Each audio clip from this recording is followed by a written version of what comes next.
Greetings everyone, Dan here, and welcome to another edition of KMR. We're at the halfway point of the Gamera trilogy and my favorite film out of the three. Because of that, there's a lot of stuff to talk about, so we're just going to jump right into it. I present you with the scientific orgasm that is Gamera 2, Legion Shurai, aka Gamera 2 Advent of Legion. This movie starts with what is almost a cliche. A massive meteorite smashes into the snowy countryside of Japan. Not long after impact, calls begin to flood the Sapporo Science Center. Locals complain about starting to see a green light in the night sky. Miss Hanami and her supervisor run off to the countryside to investigate. Their joyride gets cut short as an electromagnetic field stalls the car, conveniently allowing us to meet up with two of the other relevant characters, Colonel Watarase and Hanatani. Watarase and company are investigating the meteorite impact, but are unable to find any remnants of the space rock. Not to mention, strange goings-on have been occurring, like missing fiber optic cables and beer bottles.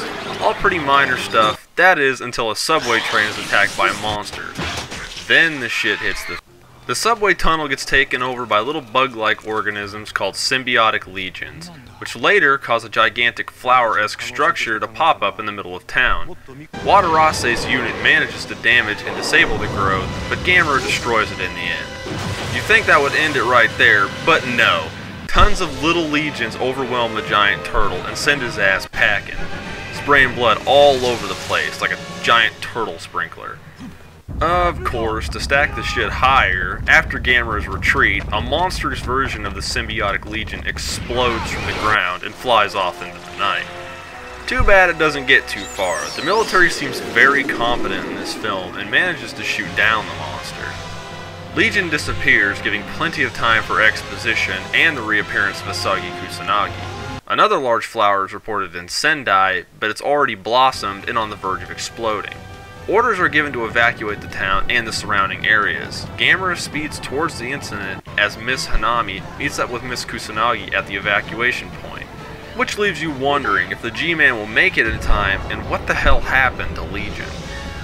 Like the last movie, all the human players are very well written and likable, even if they seem rather forgettable, Miss Kusanagi aside.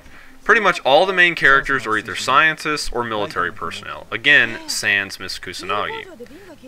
They are given elements that make them more relatable to the average person, but it's added sparingly. Not sure how I forgot to mention this, but Mr. Osako makes an appearance in the film, except he's no longer a detective, rather a security guard at a brewery. He doesn't really add anything to the movie, but he is my favorite reoccurring character in the trilogy, so I feel a need to bring him up. Best part of the review right here, baby. Gamera is getting shoved in the back of the class for this video. It's all about Legion and her symbiotes. Speaking of symbiotes, let's start with the little monsters. Symbiotic legions are a relatively small arthropod-type creature. They act similar to the workers of ant or termite colonies. Instead of gathering food and maintaining young as we would see in more familiar organisms, they collect silicon-based material and break them down to release oxygen for their large flower structure. This legion flower is how the legions spread their kind throughout the universe. The plant, and I use that term very loosely here, will detonate when it seeds, launching the seed into space. The symbiotes gather oxygen around the flower, which acts as additional propellant, giving the seed that extra oomph. Where that piece of greenery comes from isn't explained, but I imagine it has something to do with the giant legion, as it's far from anything domestic. Since we are on the topic of the giant legion, let's talk about the big one, simply referred to as Legion or Queen Legion by some. She, or it, has got to be one of the strongest and most brutal adversaries Gamera has ever faced. Boom! Damn! What the fuck?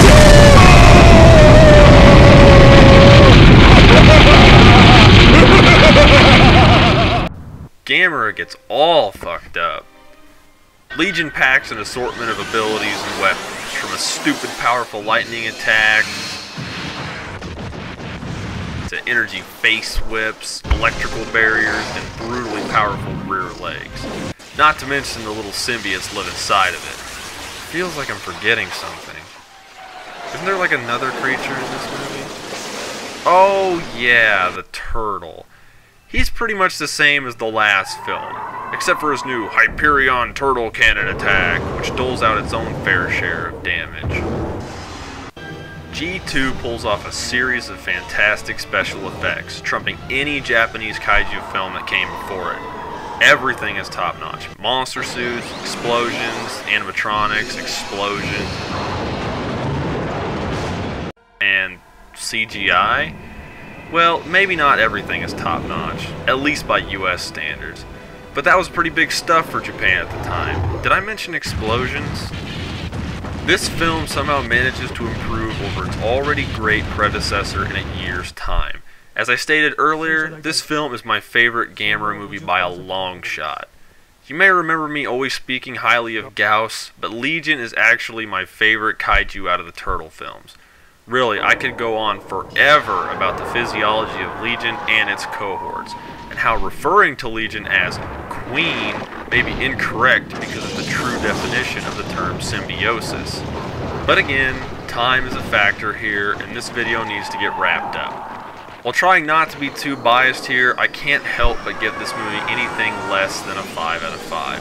It's truly a great film that everyone needs to see. If they can pull this off in only a year's time, imagine what they can do in 3 years.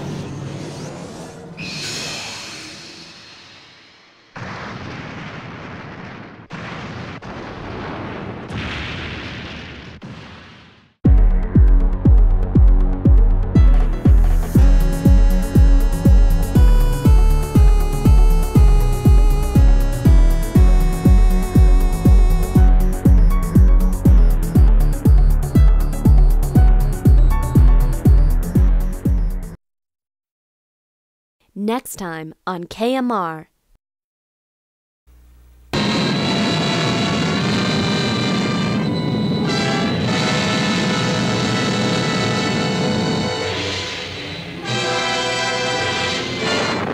jungle becomes the graveyard of man and beast as the mighty herd stampede in panic before the paralyzing fear of these monsters from the green hell.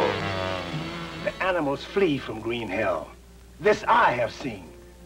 And there is something, perhaps even monsters, but a thing of nature, not of evil spirits. This is the drone of death. The terrifying sound of the monstrous cosmic ray mutations unleashed upon the jungle from a rocket run wild. Can you guess how big the creature itself must be? Yeah. But we won't have to guess at it, Dan. We'll see for ourselves. Out of all mankind's millions, only a handful know the full horrifying danger. Their strange safari to fight the giant insect enemy, filmed with thrilling impact. See the battle with the warlike Anagas, driven wild by their superstitious fear of the monsters. See the subatomic barrage, powerless against these invincible enemies.